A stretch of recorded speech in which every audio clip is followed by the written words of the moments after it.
se hablaba de Olam Asheker, el mundo de la mentira, en contraposición al mundo de la verdad. Y este mundo en el cual vivimos está lleno de mentira, lleno de hipocresía, y a partir de eso, claro, se nos quieren vender realidades. Por ejemplo, el combate contra el narcotráfico. Y sabe, lo estamos despertando muy temprano a él, 6:15 de la mañana en Ciudad de México, porque para hablar del narcotráfico, hablar con un mexicano, ¿se acuerda, no? Todos los cárteles que siguen estando en México y tantos famosos, incluso narcotraficantes, un flagelo enorme que golpea y que tiene tantas aristas. Aquello que está ilegalizado y que hace que haya tanto dinero negro que va para tantos lados, incluso para los políticos, porque ese dinero compra todo, está todo en negro. Y mire, aquellos que dicen que quieren combatir el narcotráfico, en este caso la administración Trump, bueno, ahí es donde más consumen, al igual que en Europa. Se requiere un antropólogo para entender un poco esto. Hoy vamos a hablar de esto y más con el querido Francisco Gil White. Francisco, buena madrugada para ti, ¿cómo estás? Hola, ¿cómo estás, Miki? Gracias por levantarte tan temprano para estar con nosotros y para charlar de esto y algunas cosas más. Digo, viviste 17 años en los Estados Unidos, no quiere decir ni me importa ni voy a preguntar si viste mucho consumo o consumiste, pero me imagino que se ve en un país como ese cómo la droga ingresa y para que ingrese tienen que haber quienes la envían y quienes la reciban y quienes la comercialicen y quienes hagan de eso un enorme negocio. Ahora parecería que la administración Trump, bueno, dice que está combatiendo esto muy fuertemente, entre otros en Venezuela, Colombia, México y todos los lugares del mundo donde están los malos. ¿Cómo entender un poquito este tema que es de una enorme complejidad? Bueno, yo no entiendo por qué es tan difícil para la gente razonar sobre algo que siempre es igual. O sea, yo diría que si una situación siempre es la misma, pues te la aprendes, ¿no? Ujú. Entonces, a mí lo que me sorprende ya desde hace tiempo es que se le pueda decir lo mismo a la gente sobre el presunto combate al narcotráfico y la gente acepta una y otra vez la misma narrativa. Y esa narrativa es, estamos combatiendo el narcotráfico. ¿Por qué acepta la gente eso? Obviamente que no están combatiendo el narcotráfico o si lo están combatiendo, que combatirlo no sirve absolutamente de nada. O sea, una de las dos tiene que ser cierta, porque desde Nixon, o sea, Nixon, estamos hablando 1900, los principios de los 70, Ujú. esto ya fue hace mucho, ¿no? Desde Nixon nos están diciendo que combaten, que tienen una guerra contra las drogas, esa es la frase. Bueno, tú acabas de decir, Van ganando el, las drogas, te cuento. claro, el país que más hace guerra contra las drogas, Estados Unidos, es el que más problema de drogas tiene, es el que más drogas consume, es donde más adictos hay, es donde las drogas destruyen a más gente. Este es el que más combate las drogas. Bueno, pues obviamente que combatir las drogas o no sirve de nada o es peor que nada. Y el argumento de que es peor que nada es muy viejo. Ese es un argumento que se armó a la postre, o más bien durante la primera guerra contra las drogas. La mera primera guerra contra las drogas fue contra el alcohol, Ujú. en lo que llaman el Temperance Movement de Estados Unidos de la década de los 20. La ley Y seca. la ley seca, exactamente, y las consecuencias de la ley seca son muy famosas. antes de la ley seca no había crimen organizado o no un crimen organizado que realmente fuera mayor problema. Y después de la ley seca se estableció, o más bien durante la ley seca, se creó el crimen organizado para darle alcohol a la gente que lo quería seguir consumiendo, que era casi todo mundo, porque se los habían prohibido, eso era la ley seca. Y ese crimen organizado se convirtió en un problema verdaderamente gigante y es una consecuencia de la ley seca, ¿sí?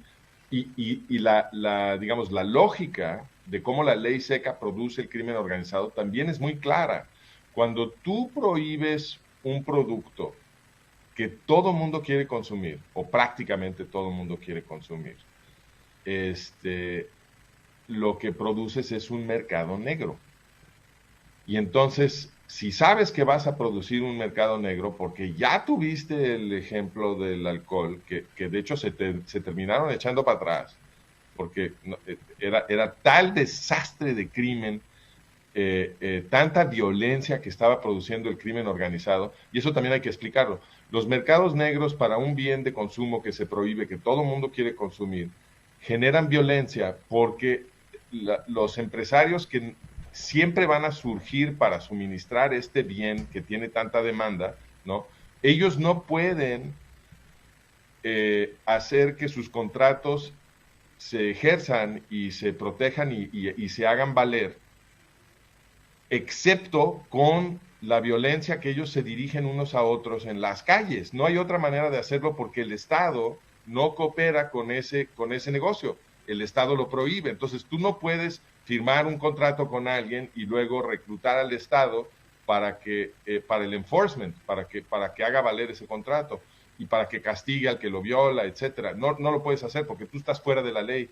Y entonces la única manera de garantizar que las promesas se cumplen, que las promesas de negocio se cumplen, que la gente te da el porcentaje que te tiene que dar, que te paga el precio que tú dijiste, que te entregan el producto que se comprometieron a entregar, etcétera. La única manera de hacer valer todo ese sistema es torturando y matando al que se sale de la raya, porque el Estado no coopera contigo, tú estás fuera de la ley, ¿no? Entonces ya sabemos todo ese caminito, ya sabemos que si prohíbes algo que tiene una demanda muy alta, la gente lo va a consumir de cualquier manera, van a surgir empresarios para producir la oferta, esos empresarios no pueden ejercer sus contratos a menos que los protejan con violencia, y entonces se te produce un problema gigante de crimen organizado y de violencia en las calles. Ya nos lo conocemos.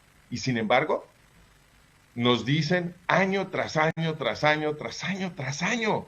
Llevamos décadas con esto. Nos dicen que están haciendo guerra contra las drogas y mientras tanto el crimen organizado crece y crece y crece.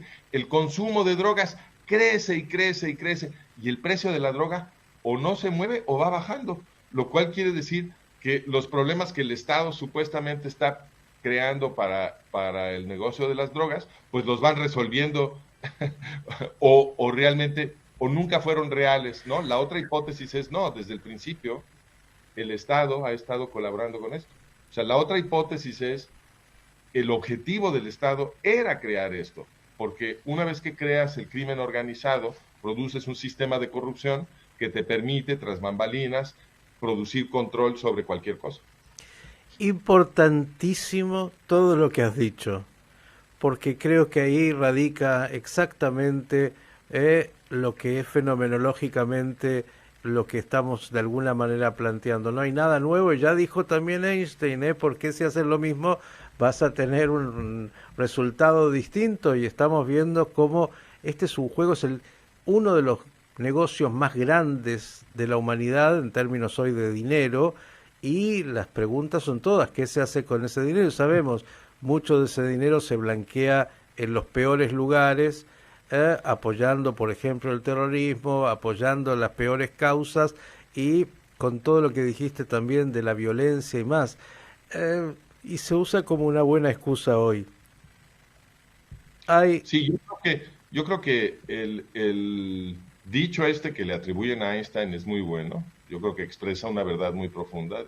el dicho, hay que decirlo cada vez, es hacer lo mismo Ujú, una y otra vez, esperando cada vez un resultado ujú. distinto del que siempre obtienes, es la definición de la locura. Quiere decir que no puedes hacer contacto con la realidad. El que no puede hacer contacto con la realidad está loco, esa es la definición. Entonces, si tú tomas la misma decisión una y otra vez y te pasa siempre lo mismo, y cada vez vuelves a tomar la misma decisión creyendo que va a suceder algo distinto, pues estás completamente loco, no tienes contacto con la realidad. Entonces, una hipótesis de por qué vemos el mismo comportamiento del Estado con respecto del el crimen del narcotráfico una y otra vez es que están completamente locos. Esa sería una hipótesis. La otra es Pero que son yo cómplices, creo que es, es un poquito más complejo, ¿no? Yo creo que no están tan yo creo que es locos. una mala hipótesis, Sí, Miki. sí, O sí. sea, yo creo que cada vez, siempre que tú digas, la gente que tiene muchísimo más poder que yo es mucho más estúpida que yo, te estás metiendo en un área de teoría que no tiene mucho sentido. O sea, ¿por qué sería cierto que la gente que tiene mucho más poder que tú es más estúpida que tú? Eso no me gusta como primera hipótesis. Estás hablando de un mundo muy raro, donde la gente que tiene menos capacidad acaba arriba de la gente que tiene más capacidad. Qué raro. Yo creo que una hipótesis que tiene mucho más sentido es que la gente que nos gobierna sabe perfectamente lo que está haciendo. Por eso tienen más poder que nosotros.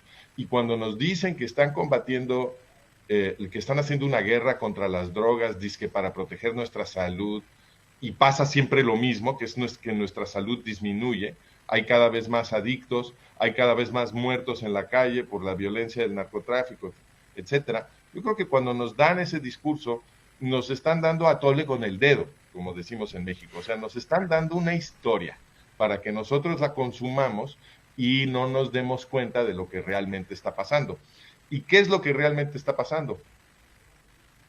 El modelo que yo defiendo para todo el asunto del narcotráfico es que se está repitiendo el modelo que tenía la Iglesia Católica en el medioevo, que todavía lo tiene, pero ya no le funciona tan bien como antes, que era convertir en pecado lo que la gente a fuerzas va a consumir, que es el sexo. Entonces, ¿qué pasa cuando tú le prohíbes a todo mundo el sexo y lo conviertes en pecado y dices que es malo y que el que comete sexo es un pecador y se va a ir al infierno y necesita la redención de la iglesia, etcétera? ¿Qué pasa? Pues que todo mundo se vuelve tu cliente, todo mundo, porque todo mundo va a consumir sexo. La demanda de sexo está biológicamente hundida.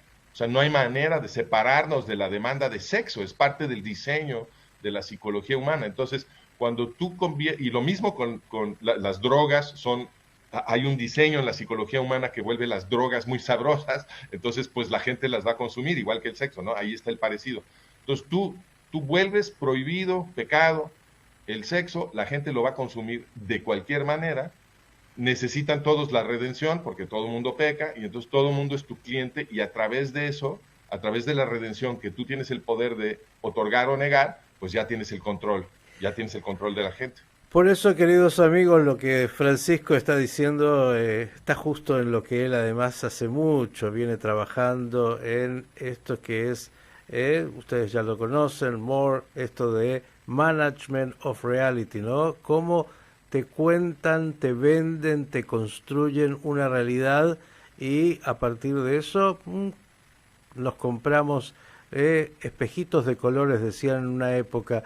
Pero en esta construcción además ahora se le agrega, bueno, el factor, claro, de fondo sabemos, hay una tiranía espantosa en Venezuela y algunos más, pero bueno, no es que dice abiertamente el mundo, por lo menos, y menos la administración norteamericana, que hoy en Venezuela hay un gobierno ilegítimo, tiránico, que ha expulsado a millones y que tiene a su población viviendo bajo una dictadura, sino que cierran los cielos y empiezan a combatir estas embarcaciones que llevan droga y parecería que este es el problema real. Digo, también, ¿no? Como incluso en temas de geopolítica se usan siempre excusas que no son ir a la médula, sino venderte algo supuestamente tangencial. Sí, y yo no digo, a ver, yo nunca diría que no debe de hacerse nada sobre el problema de la adicción a las drogas. Yo jamás diría eso. Yo creo que la adicción a las drogas es un verdadero problema. Salud pública, un... Claro, yo creo que como sociedad debemos de hacer algo, Ujú, pero no es como, pero la guerra contra las drogas obviamente no es lo que funciona, ujú. o no funciona para nosotros. Yo creo que le funciona al Estado, es decir, le funciona al deep state, a la gente que, a los burócratas que toman las decisiones de Estado y que les estorba la democracia. Que quisieran tener más libertad de acción y por lo tanto quieren herramientas para corromper distintos aspectos del sistema, mover dinero que ya no entra en la contabilidad de nada, y que empieza a mover piezas en distintos lugares. Ellos quieren eso, entonces la guerra contra las drogas les sirve que haya narcotráfico, que todo este dinero esté dando vueltas, corrompiendo todo, pero a nosotros no nos sirve, ¿no? Entonces, ¿qué sí sirve? ¿Qué sí sirve para ayudar a la gente que tiene una adicción y no lastimar a la gente que no está haciendo daño a nadie? Porque muchas veces el consumo de drogas realmente no le está haciendo mucho daño a nadie más que al adicto, ¿no? Entonces, en cambio, el narcotráfico le hace daño a todo mundo, recluta a la gente a una vida de crimen, produce mucha violencia en las calles, corrompe distintas partes del sistema, etc. Le está haciendo daño a todo mundo, mientras que la adicción, pues sí le puedes hacer daño a más gente que el adicto, es cierto, A la pero familia, digo, pero... todo eso hay que reconocerlo, pero no es como que la guerra contra las drogas mejora esas cosas suceden igual con las guerras contra las drogas, ¿no? Qué bueno que Entonces, trajiste el ejemplo de la ley del alcohol, ¿no? De lo que fue en su momento toda la ley seca, porque es el mismo, de alguna es lo manera. mismo, Es desde como, la primera vez no funcionó. así es, el cigarrillo, todo lo que tiene que ver con, digo, requiere de educación, requiere de conciencia, requiere de respeto por la individualidad, porque finalmente el que se quiere suicidar, lo digo así, es libre para hacerlo también, y el que va a querer entrar en una adicción, después salir, va a ser un gran problema y lo tiene que saber desde antes. Digo, hacer que la sociedad sea adulta, ni más ni menos, pero cuando se pone en esto que estamos analizando, está clarísimo el modelo, lo hablaste también respecto de todo lo prohibido, el sexo, lo que Bueno, sea. también está muy claro lo que sí funciona. Entonces, Ujú. la otra pregunta es, si tenemos ejemplos muy claros de lo que sí funciona, ¿por qué no siguen hablando de guerra contra las drogas en vez de copiar lo que ya se ensayó y ya funcionó? ¿Qué es lo que ya funcionó? Portugal. Portugal ya le enseñó al mundo qué es lo que funciona. Descriminalizas todas las drogas, todas. No unas, no las que te gustan, no las que crees que son suavecitas, relativas a las muy pesadas, etc. No, no, no. Descriminalizas todo. ¿Por qué? Porque lo que estás haciendo es voltear, voltear la estrategia. En vez de tratar el consumo de drogas, que es sobre todo un comportamiento sobre lo que quieres tú hacer con tu cuerpo, que debiera ser totalmente tu problema, ¿no? O sea, se supone que los ciudadanos libres de Occidente, como mínimo, como primera ganancia, primera instancia, primer derecho, ¿no? Es la soberanía sobre tu cuerpo. Eso, a ver, lo que pasa es que obviamente la gente que controla el Estado no cree en esto o no quiere permitírnoslo, pero la soberanía sobre tu propio cuerpo es el derecho, es la soberanía más básica que un ser Esencial, el humano. derecho esencial del ser humano. ¿Qué voy a hacer con mi cuerpo? ¿Qué voy a permitir que entre? ¿Qué decido que entre a mi cuerpo? Obviamente la gente que gobierna los estados occidentales hoy en día no tiene ningún respeto por esto y cuando lo respetan es a regañadientes porque por alguna razón creen que no van a poder someternos como esclavos. Pero ya lo vimos en el COVID. En el COVID nos asustaron con esta nueva enfermedad, nos encerraron y nos trataron como ganado, ¿ok? Perdimos la soberanía sobre nuestro cuerpo porque el Estado obligó la vacuna, la disque vacuna, que ni siquiera es vacuna. La gente fue inyectada a la fuerza. y esto es bien importante, porque yo sé que la gente que nos escucha, hay gente que todavía cree que la vacuna funciona. Se las doy. Vamos a decir que la vacuna funciona. Aunque funcionare, el Estado no tiene ningún derecho a inyectarte nada. Eso es tratarte como ganado, como esclavo. Entonces, si tú crees que la vacuna funciona, ve y inyéctate. Tú toma la decisión individual de inyectarte con con una inoculación experimental. Llevaban 6 meses tratando de sacar esa vacuna porque acababa de salir el COVID, y en 6 meses anunciaron que tenían una vacuna. Por favor, ¿quién va a creer eso? Pero si lo quieres creer, adelante, ve y vacúnate. Lo que no puede suceder es que el Estado me trate a mí como una vaca, y entonces van y me secuestran y me vacunan o me obligan y me dicen, no, pues si no te quieres vacunar ya no tienes empleo, ya no puedes viajar, ya no puedes entrar a un restaurante, no puedes entrar a una tienda, ¿no? Que es lo mismo que secuestrar y vacunarte a la fuerza, porque no puedes tener vida. Si no puedes tener trabajo, no puedes tener vida, ¿no? Entonces te están tratando como ganado. Eso lo que demuestra es que los gobernantes no creen en la soberanía del individuo sobre su cuerpo. Y si no creen en eso, son fascistas. Son fascistas, creen que nosotros somos cosas. Y volvemos a lo que hemos hablado en otros aspectos, porque todo siempre se vincula en esta tendencia del poder de querer esclavizar a las sociedades y lo que es la conducta de grupos que quieren ser libres para poder ser adultos y asumir sus responsabilidades, ¿no? Sí, y me faltó decir, perdón, ¿qué es lo que sí funciona en Portugal? ¿Qué es lo que sí funciona? Cuando tú descriminalizas todo, porque ellos lo voltearon por completo, dijeron, todo va a ser descriminalizado, consume lo que quieras, vamos el problema de la adicción lo vamos a convertir en un problema médico, no un problema policíaco. Entonces, al adicto lo vamos a tratar como un enfermo, no como un criminal, ¿ok? Y entonces, ¿qué pasa? Bueno, pues que todo ese dinero que se estaba gastando en interdicción, en prohibición, ahora lo puedes redirigir a la atención médica. Y entonces, como el Estado, como consumidor de droga, ya no te persigue, y ahora hay atención médica del Estado para el adicto, pues entonces ahora sí puedes tomar la decisión libre de buscar ayuda. Ya no te están persiguiendo. Puedes ir al doctor y decirle libremente, sin peligro a que te juzguen, a que te persigan, te metan a la cárcel, te pongan una multa, nada de eso. Puedes ir libremente a decir, tengo un problema, no sé cómo detenerme, necesito ayuda, y entonces el Estado te empieza a dar ayuda, te dan las drogas que te ayudan a superar la adicción, hay medicinas que ayudan a superar la adicción, te dan terapia, te explican, te informan, te apapachan. ¿Y qué ha pasado en Portugal? Que la adicción va para abajo. Descriminalizaron todo y cada vez hay menos adictos.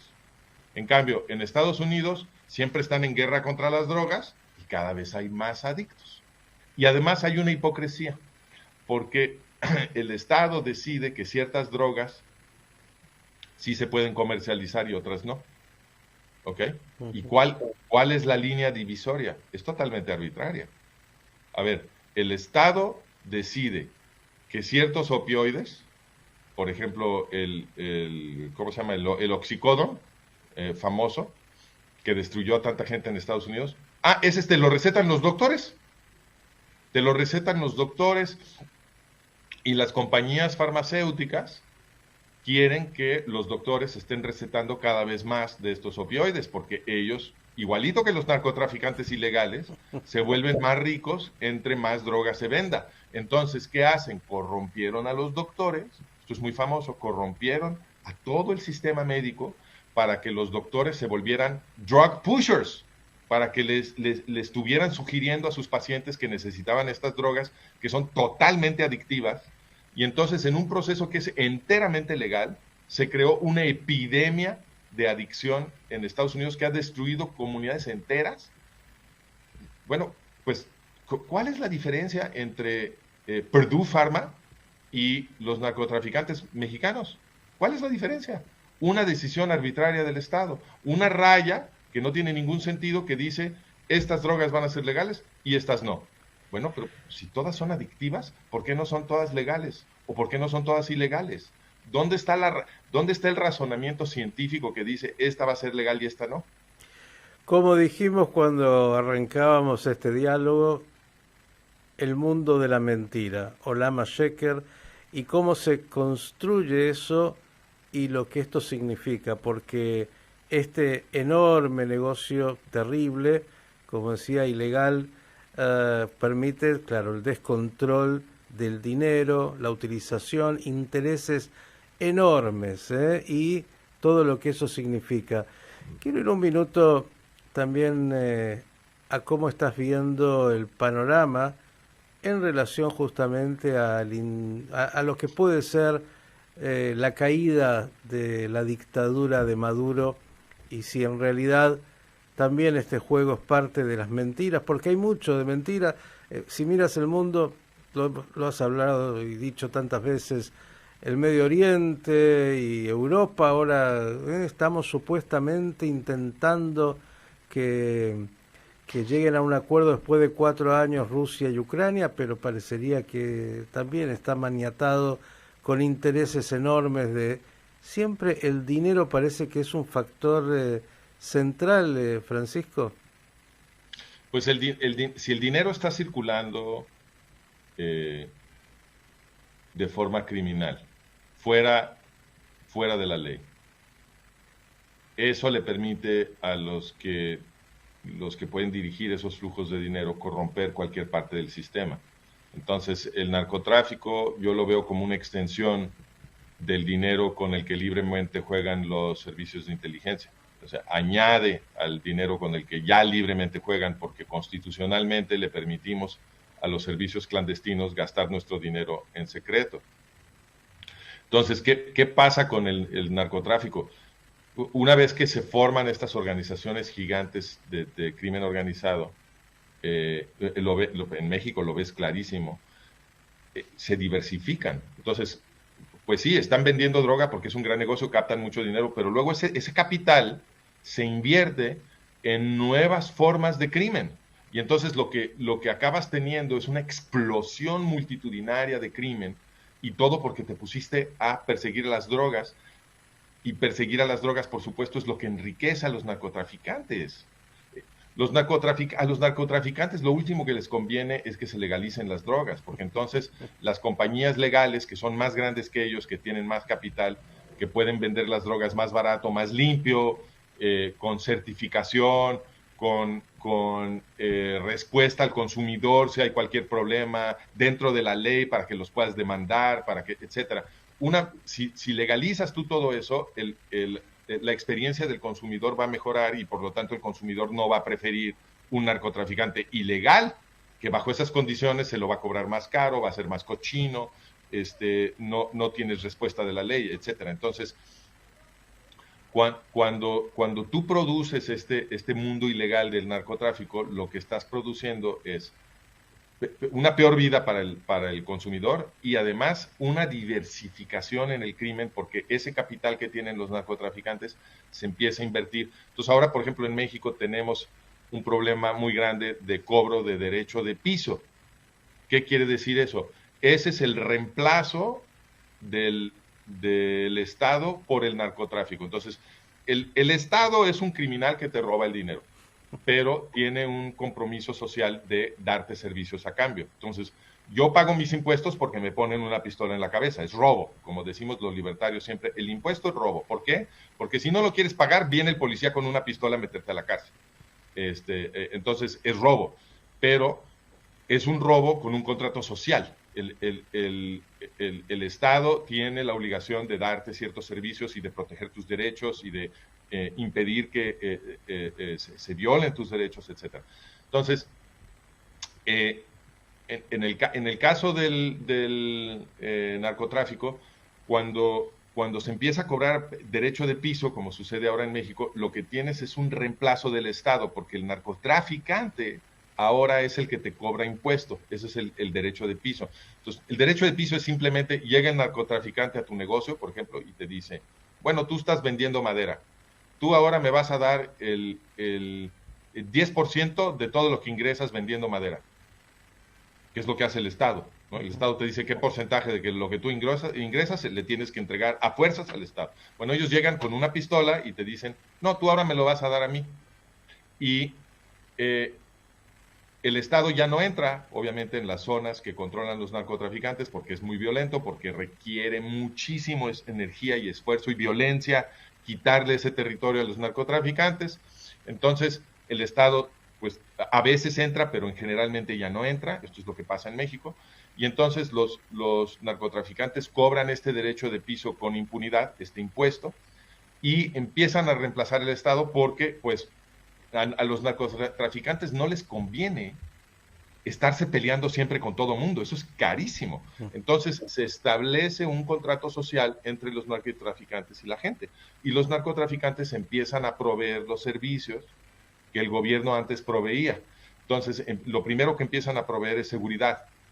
Primero, seguridad de mí, del narcotraficante, ¿no? Si me pagas el impuesto, yo no voy a venir a violar a tu hija y no te voy a matar y torturar, no voy a torturar a tus parientes y no te voy a matar a ti, ¿no? De mí estás protegido si me pagas el impuesto. Pero empiezan a extender esa protección a la seguridad social. Entonces al narcotraficante no le conviene que haya mucha violencia en las calles y que la gente culpe de eso al narcotraficante. Y entonces en las zonas donde ellos tienen muy buen control, donde el Estado ya no entra, se encargan de que no haya tanta violencia en las calles. Solamente a los que desafían a los narcotraficantes. Y de esta forma se va creando un nuevo contrato social que va corrompiendo a toda la sociedad, porque el individuo común dice, bueno, a mí me da miedo el narcotraficante, pero por otro lado le agradezco que esté reprimiendo la violencia en las calles, se lo agradezco, yo no quiero caminar en las calles y creer que va a haber violencia. Entonces, si el narcotraficante lo está reprimiendo, por un lado se lo agradezco, por otro lado me da mucho miedo el narcotraficante, son muy violentos, el que se sale de la raya lo matan, entonces mejor no digo nada. Y con el tiempo, para mejorar este contrato social, los narcotraficantes empiezan a proveer otros servicios, empiezan a invertir algo de su vasto capital en mejorar el parque, en asegurar que la gente tenga atención médica, en las despensas para la gente, este tipo de cosas. Se empiezan a volver un estado de bienestar, y entonces sí estamos fritos, porque ahora sí sacarlos de las comunidades donde ya crearon este contrato social se vuelve pues una tarea de Sísifo. Una realidad supranacional donde los narcotraficantes se transforman en un Estado dentro del Estado, y esto armado con la complicidad de todos, porque entre otras cosas ese dinero, todo el dinero negro, en todas las áreas, termina permeando a la política, a la policía, a los jueces, a todos los estamentos, y incluso sabemos mucho de ese dinero va también al terrorismo, que es otra articulación muy bien montada que le interesa a algunos para combatirla, digo, todo está, mira, acá se habla mucho estos días del fútbol, un negocio negro también monstruoso, digo, para entender que las cosas que vamos analizando de alguna manera se vinculan y tienen esta realidad y que no es casual. Por eso, para cerrar y agradecerte por esta hora tan temprana como siempre, de alguna manera yo les digo, escuchen mucho lo que dice Francisco, porque comenzamos con esto, ¿no? El mundo de la mentira, la administración de la verdad y lo que nos quieren hacer creer. No siempre es exactamente, el discurso es una cosa y la realidad de lo que está articulada es otra, y como muy bien dijo, si uno piensa que los que gobiernan son estúpidos, lo que habría que saber que ahí no llegan los estúpidos, llegan otros, tienen otra calificación. Yo quiero que me digas qué pasa en Argentina antes de que nos vayamos, porque, a ver, el narcotraficante, esto nos ha faltado decir, el narcotraficante no tiene realmente un incentivo para corromper al Estado, excepto cuando el Estado lo persigue. Competencia, cuando quieren competir. Sí, bueno, lo que pasa es que el narcotraficante no compite con el Estado a Claro, menos que el Estado lo persiga. así Eso es lo es. que es muy importante. Entonces, y eso lo ves en la historia de México. Antes de que los gringos insistieran en que México tuviera una guerra contra las drogas, que curiosamente esa insistencia no existía antes de que México hiciera su transición a la democracia. Cuando México vivía bajo la dictadura del PRI, a los gringos no les importaba que hubiera narcotráfico en México. Y era narcotráfico que no se consumía en México, se consumía todo en Estados Unidos. No les importaba. Mientras había dictadura en México, la dictadura en México no se metía con los narcotraficantes, los respetaban, los narcotraficantes no se metían con el Estado. Estaba prohibido, pero nadie hacía nada. Todo el mundo se hacía de la vista gorda, ¿no? Entonces, en ese momento no había ninguna competencia de los narcotraficantes con el Estado. En el momento en que empieza la guerra contra las drogas, los narcotraficantes ahora sí tienen un incentivo de corromper el Estado porque necesitan controlar esa guerra contra las drogas. Necesitan que la guerra contra las drogas sea una pantalla y no una verdadera guerra, y que les sirva para que el negocio se mantenga ilegal, pero no para que realmente se vuelva una degradación del negocio. Entonces, ahí, cuando haces la guerra contra las drogas es cuando empiezas, cuando motivas al capital del narcotráfico, que es enorme, que empiece a corromper todo el sistema. Y entonces yo regreso a la pregunta sobre Argentina, porque se supone que Argentina ahora tiene un gobierno libertario. Y una cosa que los libertarios siempre decimos es que esto que hemos dicho aquí, que tenemos que seguir el ejemplo de Portugal, que tenemos que descriminalizar todo, convertirlo en un problema médico, quitarle el negocio a los narcotraficantes para que no tengan ese capital para corromper nada, y que la gente, que el individuo, que el adicto reciba la atención médica que necesita y con eso bajas el consumo, ¿no? Entonces, ¿por qué en un país, en el primer país que está gobernado por un presidente que se proclama públicamente libertario, ¿por qué todavía no veo un esfuerzo por liberalizar todas las drogas? Después le envío el WhatsApp del presidente Milei y usted le pregunta, Bueno, pero ¿qué crees tú? ¿Por qué no ha pasado? y porque el negocio parece que sigue siendo otro y siguen imponiendo negocios. Hay unas cuantas preguntas para hacerle al presidente Milei respecto de cuán libertario es el modelo que la Argentina tiene, para poder pensar. Usted sabe de economía también y sabe de algunas cosas más que tienen que ver con el modelo Bueno, la otra libertario. pregunta, si vamos a hablar sobre el libertarismo, la otra pregunta es, ¿por qué no ha dejado flotar el peso argentino? Porque el momento de flotar el peso argentino es ahora, cuando tiene apoyo social, le acaban de dar un voto de confianza en las últimas elecciones, ahorita es el momento de flotar el peso argentino. En vez de eso, lo está defendiendo y no hay un solo caso histórico de éxito defendiendo una moneda con el gasto del tesoro. No hay un solo caso de éxito. Siempre fracasa, siempre los especuladores dicen, bueno, si están defendiendo el precio de la moneda, es que el verdadero precio de mercado de la moneda es otro. Y entonces los especuladores siempre entienden eso, siempre le apuestan en contra de la moneda. El gobierno tiene que gastar más y más y más y más de las reservas defendiendo el precio. Se terminan las reservas en algún momento o bajan lo suficiente que el gobierno se asusta y entonces terminan devaluando. Entonces, la devaluación del peso argentino va a suceder sí o sí. La única pregunta es ¿cuándo? Por lo tanto, lo que tiene sentido es que lo haga ahora que tiene apoyo social, en vez de estar siguiendo una política que es antilibertaria, contraria a sus promesas, que nunca ha funcionado y que lo que va a producir es una devaluación del peso argentino cuando ya se terminaron las reservas y cuando ya le perdieron la confianza otra vez a Argentina. En cambio, mira el ejemplo de México. En México hace años, hace muchos años, decidieron flotar el peso, que esa es dejar que el mercado fije el precio, eso es lo que quiere decir. Y esa es una política totalmente consistente con el libertarismo. ¿Y qué pasó en México? En México el precio de la moneda no se mueve, es totalmente estable y resiste cualquier idiotez que haga el gobierno. Entonces, a pesar de que hemos tenido muy malos gobiernos, el precio de la moneda no se mueve porque el mercado ya lo fijó. El mercado, cuando el gobierno no está defendiendo el precio de la moneda, la gente que especula en los mercados de cambio sabe que el precio que está viendo es el verdadero precio, porque nadie lo está manipulando. Entonces no tiene por qué devaluarse la moneda dando un gran brinco en ningún momento, y eso lo que permite es que la gente tenga confianza, que invierta. En México todo el mundo piensa en pesos, nadie piensa en dólares. Todo el mundo pensamos en pesos mexicanos. ¿Por qué? Porque el precio del peso no se mueve. A pesar de todas las tonterías que hace nuestro gobierno, no se mueve. Entonces, ahí está la demostración histórica. Cuando defiendes a la moneda, nunca funciona. Cuando la dejas flotar, ya no importa qué haga el gobierno, el precio de la moneda no se mueve. ¿Qué está haciendo Milei? ¿Por qué está siguiendo una política que es antilibertaria y que nunca ha funcionado y que va a producir la siguiente crisis argentina? No entiendo.